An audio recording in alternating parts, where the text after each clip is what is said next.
नमस्कार साथियों, एक बार पुनः आप लोग के बीच उपस्थित हो गया हूं और काफ़ी दिनों के बाद आप लोग के बीच उपस्थित हो पाया हूं, इसके लिए क्षमा प्रार्थी भी हूं। सबसे पहले आप सभी को नववर्ष की हार्दिक शुभकामनाएं। मित्रों, पिछले वर्ष एक शब्द इंटरनेट की दुनिया में पूरी तरह से छाया रहा और मेरियम वेबस्टर जो डिक्शनरी है इसके अनुसार इसे वर्ड ऑफ द ईयर भी चुना गया और इसे 1740% अधिक बार इसको सर्च किए जाने के कारण ही इसे वर्ड ऑफ द ईयर चुना गया। क्या आपको पता है ये कौन सा शब्द है? जी हाँ, ये शब्द है गैस लाइट। गैस लाइट का अर्थ क्या होता है, गैस लाइट इसका नाम पड़ा क्यों और क्या होता है ये गैस लाइटिंग, क्या कौन होते हैं गैस लाइटर्स, इसी टॉपिक पर आज हम लोग चर्चा करेंगे। तो आगे बढ़ने से पहले आप सभी मित्रों से मैं अनुरोध करूंगा कि जो भी मित्र इस चैनल पर नए हैं कृपया करके चैनल को सब्सक्राइब कर लें, लाइक करें, शेयर करें तथा अपना कमेंट करना न भूलें। मित्रों, गैस लाइट देखने से तो ये सामान्य सा शब्द लगता है, लेकिन इसका अर्थ उतना ही गूढ़ है, उतना ही विस्तृत है। गैस लाइट शब्द का अर्थ इमोशनली मैनिपुलेट करना है, किसी को भ्रमित करना है, किसी को धोखा देना है, किसी को चारों तरफ एक ऐसा आवरण को बना देना है, एक ऐसा सिस्टम बना देना है ताकि वो अपने आप को उसमें फंस जाए, अपनी सेल्फ इमेज को बिल्कुल ही वो ख़राब कर ले, उसका सेल्फ कॉन्फिडेंस पूरी तरह से ख़त्म हो जाए।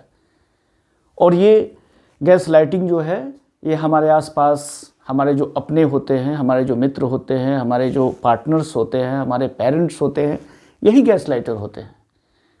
कई बार तो हमारे बिल्कुल अपने जो हस्बैंड वाइफ स्पाउस होते हैं, हस्बैंड वाइफ हो जाते हैं। कई बार आपके जो बिल्कुल करीबी के दोस्त हैं वो निकलते हैं।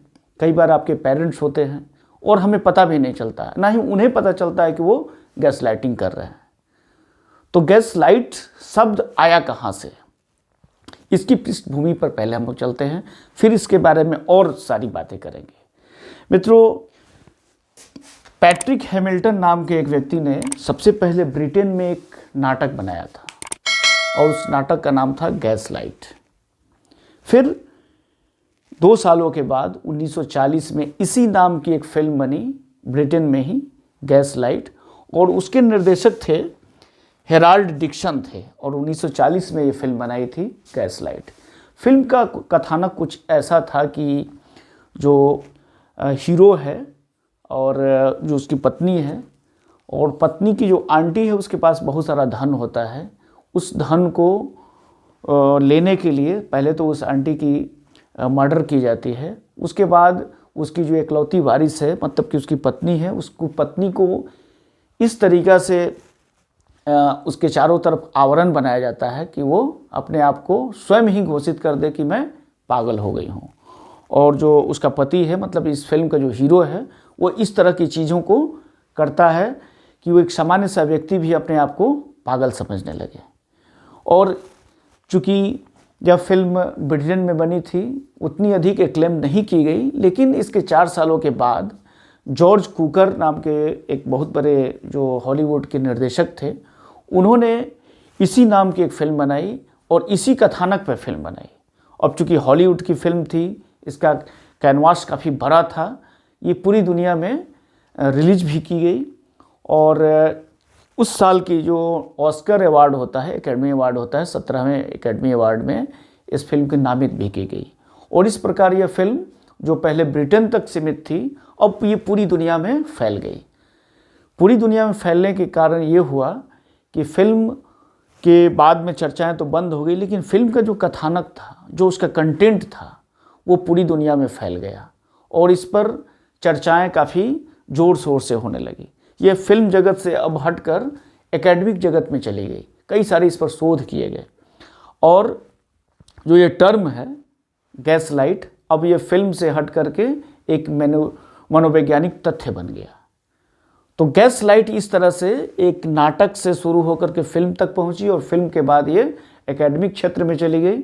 और आज जब आप गूगल करेंगे गैस लाइट मतलब क्या होता है या गैस लाइटिंग मतलब क्या होता है, गैस लाइटर्स कौन होते हैं, तो आपको देखने को यही मिलेगा कि एक इमोशनली मैनिपुलेशन मनोवैज्ञानिक ढंग से कैसे किसी व्यक्ति को मैनिपुलेट किया जाए, कैसे उसके चारों तरफ एक आवरण बनाया जाए, कैसे उसके सेल्फ इमेज को ख़राब किया जाए, इसका अर्थ यहाँ से निकलता है। हम सबों के बीच में ऐसे बहुत सारे गैसलाइटर्स होते हैं जो कि आप गैसलाइटर होते हैं, इसकी पहचान कैसे करेंगे? कैसे आपको पता चल गया कि ये गैसलाइटर है और आपको नुकसान कर रहे हैं? तो पहली बात तो ये कि ये गैसलाइटर जो होते हैं ये नार्सिसिस्ट होते हैं। ये अति आत्ममुग्धता इनमें होती है और अपने आप को इस तरीक़ा से पेश करते हैं जैसे कि वही सब कुछ हैं, अगला आदमी बिल्कुल है ही नहीं कुछ। दूसरा ये होता है कि ये लिसनर बिल्कुल नहीं होते हैं, आपकी बातों को सुनने की उनमें क्षमता नहीं होती है। तीसरी बात ये होती है कि ये गेम चेंजर होते हैं, हमेशा अपने आप को चेंज करते रहते हैं, एस्केप कर जाते हैं। जब आप किसी चीज़ पर अगर अड़ेंगे तो वो वहाँ से हटना प्रारंभ कर देंगे। मतलब ये कि आपके आत्मविश्वास को ख़त्म करने के लिए, आपके सेल्फ इमेज को बर्बाद करने के लिए वो किसी भी हथकंडे को अपना सकते हैं। तो ऐसे लोग गैसलाइटर होते हैं और ये जो पूरा सिस्टम है ये गैसलाइटिंग कहलाता है। तो गैसलाइट का बिल्कुल एक कहा जाएगा कोई एक अर्थ ये होता है, इसका एक कोई अर्थ नहीं होता है। गैसलाइट अपने आप में एक बहुत विस्तृत अर्थ लिए हुए है और यह एक मनोवैज्ञानिक तथ्य है, एक मनोवैज्ञानिक कंटेंट कहा जा सकता है, जिसका अर्थ अगर आसान भाषा में कहा जाए तो ये कह सकते हैं कि ये बिल्कुल इमोशनली मैनिपुलेट करना, किसी को धोखे में अपने फ़ायदे के लिए किसी को धोखा देना या भ्रमित करना या एक ऐसा आडंबर खड़ा कर देना कि आपको लगने लगेगा कि अरे मैं सही में गलत तो नहीं हूँ, और धीरे धीरे आप उसके जाल में फंसते चले जाते हैं और आपका सेल्फ इमेज बुरी तरह से समाप्त हो जाता है। तो एक छोटा सा ये वीडियो था, इस वीडियो को और हम लोग आगे बढ़ाएंगे। अगले टॉपिक पे हम लोग नार्सिज्म के बारे में भी बात करेंगे, ईड क्या होता है, ईगो क्या होता है, सुपर ईगो क्या होता है। इसके बाद एस्थेटिक्स पर भी एक वीडियो बनाने का भी प्लानिंग है। तो आप सभी लोग वीडियो पे चैनल पे बने रहें, आपको अच्छी वीडियो देखने को मिलेंगी। साथ ही अभी परीक्षाएं नहीं हैं, परीक्षाएं जैसे ही आएंगी तो हम लोग उसके तरफ भी वीडियो बनाएंगे। चैनल पे बने रहें। बहुत बहुत धन्यवाद मित्र।